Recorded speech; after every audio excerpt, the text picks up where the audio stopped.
My name is Ho Shu Fang. I'm a first-year medical student at Duke NUS. I had a degree in accountancy from NTU. I'm also a CPA with ICPS.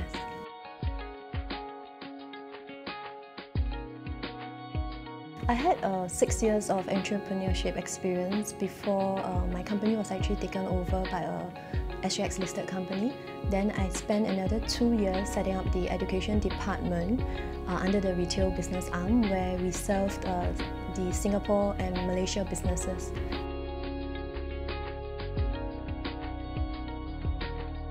I guess just like 55 of my other classmates, since young we all have always wanted to learn the art of doctoring. It's just a matter of during your teenage year whether you had the chance and resources to actually pursue or to enter a medical school. So some of us took different paths, while I took mine in the finance sector. What makes 56 of us here in Duke NUS Medical School different from the rest is that we have already taken our action. We actually broke through all our insecurities or stress that, we might not make it, there's a lot of competition, it's very intense to get in, I might fail the process, I have no energy to study my NCAT. All these are just noises or stories that you tell yourself that you can't do it. If this is something that you really want to do, you would definitely just aim at the end target and go for it all the way. To say why we are here, the reason is always the same. It's just the tipping point just came for me. Why I took action, for the rest of the people will be different. For the applicant, it might also be different. When I was involved in a tsunami relief mission in Japan, when we were driving through the disaster zone and around a headland, then after that 10 minutes later we were in a zone where everything was perfectly fine, families are just functioning normally. So at that point in time, it struck me that whatever I have created, whatever I have achieved will just disappear in that second. So life is short, it's just this one, so do what you really want to do. I guess there are many ways you can actually help people in this world. You can be like Bill Gates, who have spent most of his life being so successful at setting up Microsoft and decided to spend the rest of his life with his wife, Melinda, to actually go to the third world country and help people. As for me, it's a choice to pursue medicine, to actually acquire the skill to be a doctor, because I find it to be more satisfying. It's also a personal challenge for myself that if I can become a doctor, I can learn the skill to help patients to prevent pain or alleviate pain and improve the quality of our life. I think it's worth so-called the sacrifice that most people say, which I don't think it is, to spend the next 4 years and the rest of my life in this sector.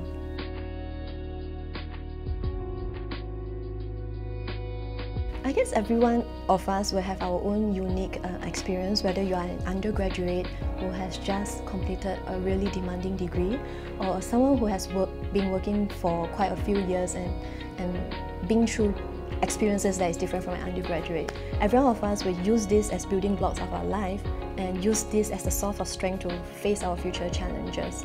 So for myself, my past 6 years of experience starting up businesses and another 2 years in working in a corporate environment has made me into a very adaptable and resilient person. This trait, I think, suits Duke NUS curriculum, particularly because it's very rigorous and requires every student to be able to take setbacks and make a comeback after that. So that's one thing I find that not just me, but every one of us will actually have. The next trait is to actually be a team player or a team leader according to the group dynamics. The Duke NUS curriculum actually requires us to work as a team.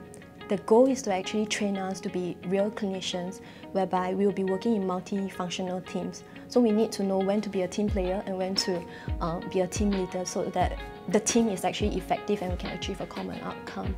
And lastly, what my experience in the past had brought me here and has sustained me through this curriculum is that how I deal with opportunity cost, the idea and the concept of opportunity cost. People will tell you, if you're an undergrad, people will tell you that you're not working, why are you going back to studying again? And aren't you like just wasting time and wasting money and all that? Likewise, when I was starting my businesses, a lot of people were saying that, why don't you just go work for a big four? I mean, you're not using your degree properly as what the society thinks that you should. At the end of the day, all this opportunity cost is how you see it and how you manage it. So a cost can be capitalized into an asset. It could be an investment in yourself. And if you are working and you find that, you have problems sustaining income and all that, all this could actually be worked out while you are in the school itself.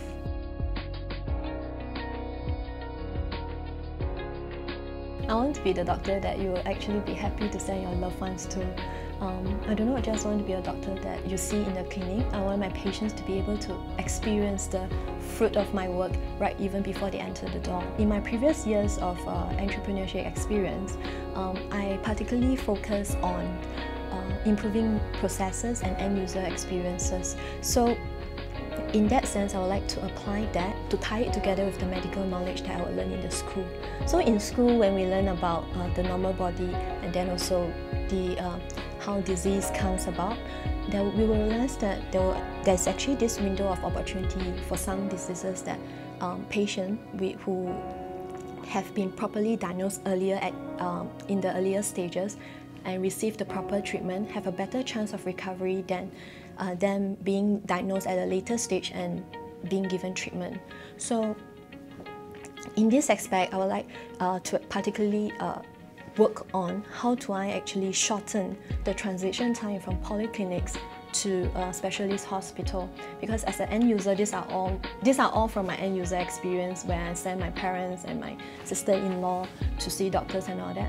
These are certain gaps that I see in the system, which I'm still in the process of discovering, and there are many opportunities that the school has actually provided for me to actually speak to consultants and professors that are actually working on this.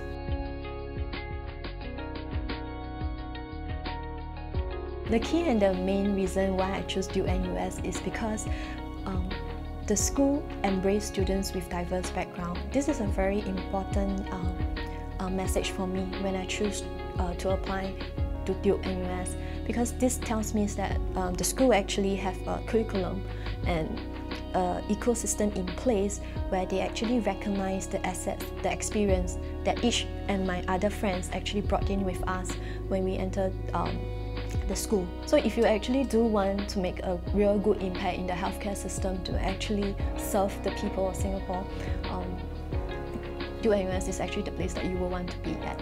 All of us here are united by one central vein, which is to actually acquire the knowledge of medicine and then to subsequently apply it in whichever functional unit we so choose to be. I have friends with real good scientific background and they are interested in infectious disease research. For me, I'm from a business background and I have classmates who are like me as well, seniors who are like me as well. And we are interested in improving the health system and the health services. So although it might seem like we are so different, but yet we are actually united by that one central vein, which is to actually pursue the knowledge of medicine and actually to improve the life of people with what we have learned in school. The next reason is that Duke NUS has a very closely knitted population. The school only takes in 56 students in a year, and the student to instructor ratio is really good because the instructor actually knows who you are. The support staff in the school also knows who you are. So you are not just another name on the nominal role, and people will actually try to customize their teaching to your own learning patterns. And where else in the world can you get that kind of student to instructor ratio?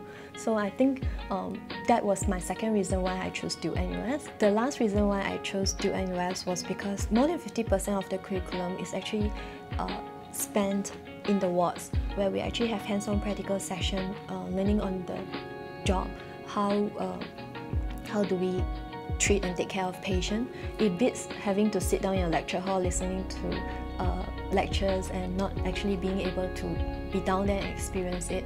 So the Duke NUS curriculum gives me a feeling of being very innovative and also very practical, and I like to be in such an environment where innovation is being celebrated.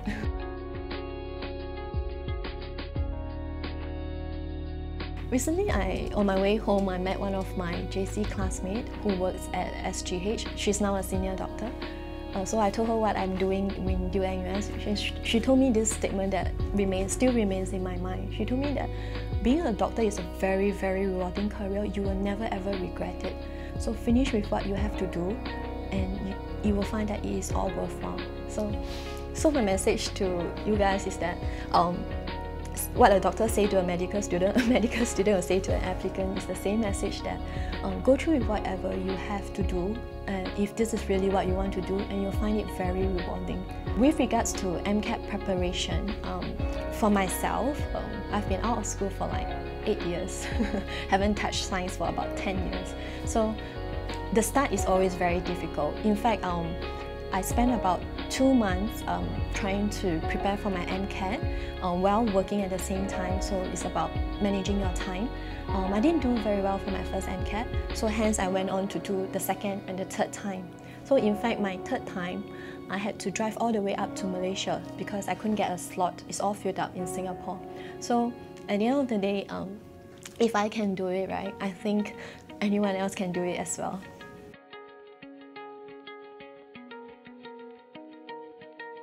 It is very difficult to get into Duke NUS because the space is limited and the program is very rigorous. So the selection is very stringent. So what I would like to encourage you guys is that don't be discouraged. Try again and again until you get it. So for those of you who are trying the second or the third time, what I would suggest is that you go to the Duke NUS YouTube channel page and you search for the video Bob Gets the Bucket. And then you search for another video called Bob Gets the Bucket Bloopers Edition, and you will get the message from the school, which is pretty clear. It doesn't matter how many times you try it, what it matters is that you persevere till the end.